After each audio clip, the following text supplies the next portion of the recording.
All right, now we're doing 7Q square sequence. This is by Nas or Nays, and 94% of the people like it.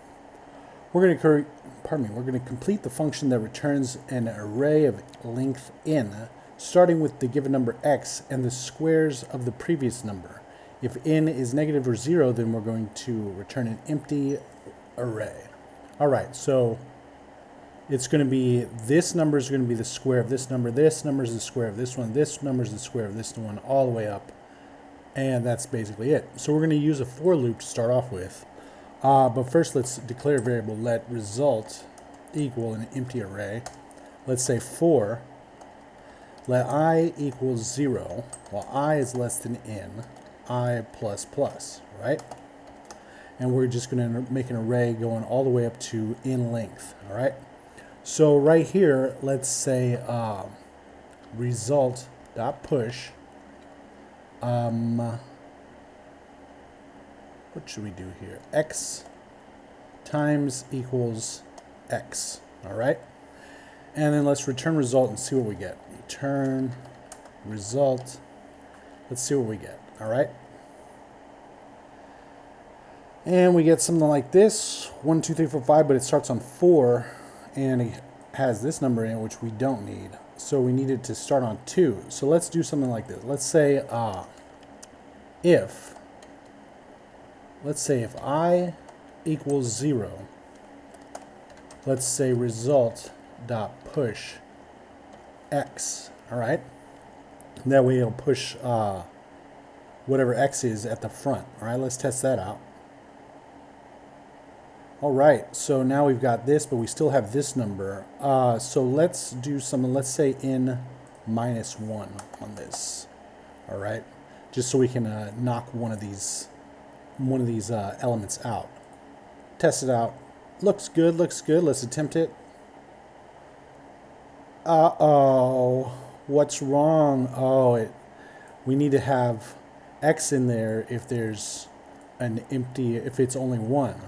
So right now, if I is 0, it'll do that, but it's starting it in, this is starting it in, what is it, in minus 1. So if n is 1, it'll be 0, blah, blah, blah, and hopefully you understand what the problem is. So for that, we're going to say if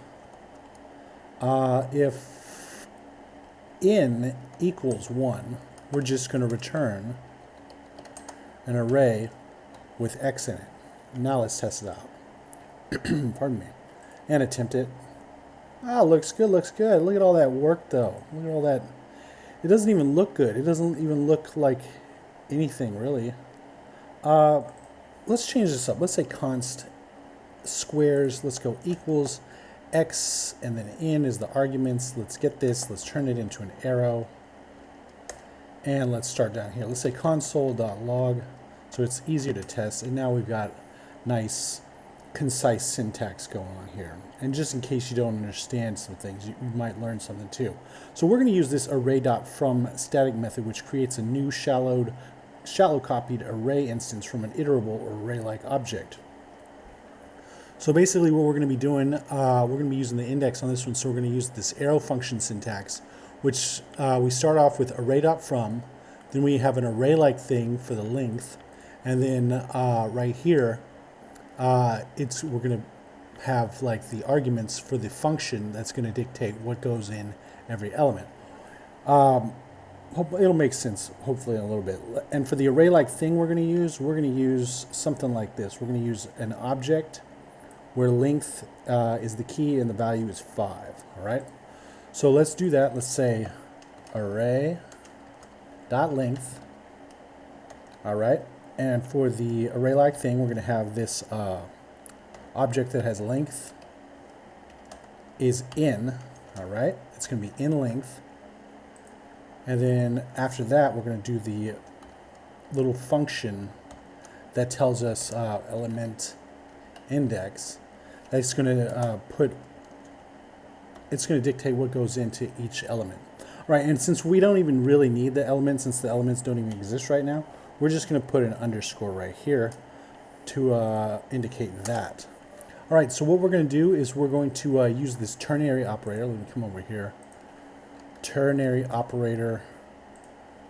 And the ternary operator, if you don't know about it, is the only JavaScript operator that takes 3 operands: a condition followed by a question mark, then an expression to execute if the condition is truthy, followed by a colon, and finally the expression to execute if the condition is falsy. This operator is frequently used as an alternative to an if-else statement. All right, so that being said, we're going to say if index equals 0, just like on the last one, we're going to return x. And if not, we're going to do x times equals x, like that. All right? And so in each element, if the index is the first index, it's going to put x, and then every element after that, it's going to put this. So first element, every other element. Test it out. Yeah, it's not a function. Array.length. Array.from. All right. Yeah, that looks like what it used to look like. Let's take this out of here. Let's get this console.log out of here. Test it out. Looks good. Attempt. Looks good. Submit it. All right. And right here, you see it's pretty much did what we did in the first place. I guess we didn't even have to do result.push, I guess. All right. Anyway, and then right here, here's the array.from with the math.pals. And then you can just keep on looking at the other ones if you feel like it. Let's go to mine, just me right here. Best practice in my opinion, very much like it. And we'll see you next time.